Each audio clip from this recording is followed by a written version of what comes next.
Good morning friends, welcome to coding with Sonia. हमने looping statement से start की हुई थी और लास्ट वीडियो लेक्चर में हमने व्हाइल स्टेटमेंट कंप्लीट कर ली थी। आज का हमारा टॉपिक है डू व्हाइल स्टेटमेंट। देखिए, व्हाइल स्टेटमेंट या डू व्हाइल स्टेटमेंट हम क्यों यूज करते हैं। लूपिंग स्टेटमेंट हम किसी भी स्टेटमेंट को बार बार एग्जीक्यूट कराने के लिए यूज करते हैं। तो हमने देख लिया था कि व्हाइल को कैसे यूज किया जाता है। आज हम देख लेते हैं कि डू व्हाइल को कैसे यूज किया जाता है। तो हमारी सेकेंड टाइप है डू व्हाइल स्टेटमेंट। सबसे पहले हम इसका सिंटैक्स देख लेते हैं। आपको हर एक चीज को लिखने का मेथड पता होना चाहिए कि उसको कैसे लिखा जाता है। सबसे पहले हमारे पास इनिशियलाइजेशन होती है। इनिशियलाइजेशन का मतलब है किसी भी वेरिएबल को वैल्यू असाइन करना। देन हम डू यूज करेंगे। डू की बॉडी में हमारे पास स्टेटमेंट्स होती हैं। देन इंक्रीमेंट और डिक्रीमेंट ऑपरेटर। आप इंक्रीमेंट भी यूज कर सकते हो और डिक्रीमेंट भी यूज कर सकते हो, डिपेंड करता है आपके प्रोग्राम की रिक्वायरमेंट पर। देन हमारा डू क्लोज हो जाएगा और डू के लास्ट में हमारे पास होता है व्हाइल। व्हाइल में हमारे पास क्या होती है, कंडीशन होती है। देखिए, ये हमारा सिंटैक्स है। आपको इसको सिंटैक्स अच्छे तरह से लर्न होना चाहिए अगर आप अच्छी से कोडिंग सीखना चाहते हो। तो हमारे पास सबसे पहले क्या हो रहा है, इनिशियलाइजेशन में इनिशियलाइजेशन का मतलब होता है वैल्यू असाइन करनी। स्टेटमेंट्स, ये हमारी कोई भी स्टेटमेंट होगी, जैसे प्रिंटफ में मैंने हेलो लिख दिया, कोई मैंने लॉजिक लगा लिया, आप कोई भी स्टेटमेंट यहाँ पर लिख सकते हो। इंक्रीमेंट का मतलब होता है आपकी वैल्यू बाय 1 इंक्रीज हो रही है और डिक्रीमेंट का मतलब होता है आपके वेरिएबल की वैल्यू बाय 1 डिक्रीज हो रही है। व्हाइल में आप क्या लगाओगे, कंडीशन लगाओगे। तो देखिए, जैसे ही प्रोग्राम एग्जीक्यूट होगा, यहाँ पर डू आया। डू आने के बाद कंट्रोल मेरा इस ब्लॉक में एंटर कर जाएगा और ये स्टेटमेंट एग्जीक्यूट हो जाएगी। तो डू व्हाइल को हम एग्जिट कंट्री लूप भी बोलते हैं। डू व्हाइल को हम एग्जिट कंट्रोल्ड लूप भी बोलते हैं और व्हाइल और फॉर को हम एंट्री कंट्रोल्ड लूप बोलते हैं। इसको एग्जिट कंट्रोल्ड लूप क्यों बोलते हैं, क्योंकि इसमें कंडीशन बॉटम पर चेक की जाती है। डू व्हाइल में कंडीशन बॉटम पर चेक की जाती है और व्हाइल में कंडीशन ओनली व्हाइल में अगर आप देखो तो कंडीशन टॉप पर चेक की जाती है।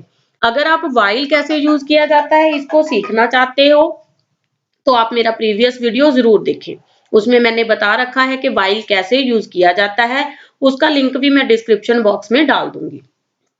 तो यहाँ पर क्या होगा, सबसे पहले स्टेटमेंट एग्जीक्यूट होगी, देन वैल्यू किसी भी वेरिएबल की बाय 1 इंक्रीमेंट हो जाएगी, देन लास्ट पर मेरी कंडीशन चेक होगी और अगर मेरी कंडीशन ट्रू है, अगर मेरी कंडीशन ट्रू है तो कंट्रोल इस ब्लॉक में अगेन एंट्री करेगा और अगेन स्टेटमेंट एग्जीक्यूट होगी। अगर मेरी कंडीशन फॉल्स है तो कंपाइलर जहां से ब्लॉक के बाहर आ जाएगा और जो भी लाइन मैंने यहाँ पर लिखी होगी इस ब्लॉक के बाहर वो मेरी एग्जीक्यूट हो जाएगी। तो मेन हमारा टॉपिक है कि व्हाइल और डू व्हाइल में डिफरेंस क्या है। तो हम क्यों डू व्हाइल को यूज करते हैं। देखिए, हम डू व्हाइल वहां पर यूज करते हैं जहां पर हम चाहते हैं कि विदाउट कंडीशन चेकिंग मेरी ये स्टेटमेंट वंस जरूर एग्जीक्यूट हो जाए। वंस मतलब एक बार। डू व्हाइल में अगर आपकी कंडीशन फॉल्स भी है, लेट कर लीजिए आपकी कंडीशन फर्स्ट टाइम ही फॉल्स होगी, तब भी आपकी ये स्टेटमेंट वंस अगेन जरूर एग्जीक्यूट हो जाएंगी, बट व्हाइल में ऐसा नहीं होगा। बिकॉज व्हाइल में हमारी कंडीशन टॉप पर चेक होती है। अगर हमारी कंडीशन फॉल्स है तो हमारी स्टेटमेंट एग्जीक्यूट नहीं होगी और डू व्हाइल में हमारी कंडीशन बॉटम पर चेक होती है। अगर अपनी कंडीशन स्टार्टिंग में ही फॉल्स है तब भी हमारी स्टेटमेंट एक बार जरूर एग्जीक्यूट हो जाएंगी। तो हम इसको प्रोग्राम के थ्रू अंडरस्टैंड कर लेते हैं। आइए हम इसका प्रोग्राम राइट करना स्टार्ट करते हैं। सबसे पहले यहाँ पर हम हेडर फाइल्स लगा लेते हैं।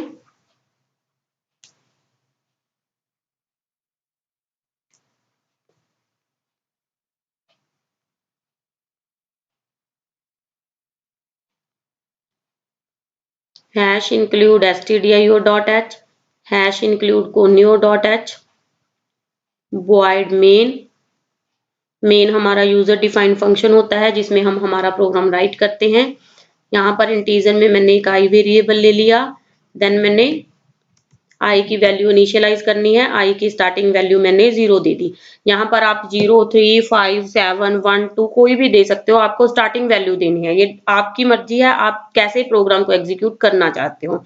देन मैंने यहाँ पर डू लगाया, डू में मैंने लिख दिया प्रिंट एफ,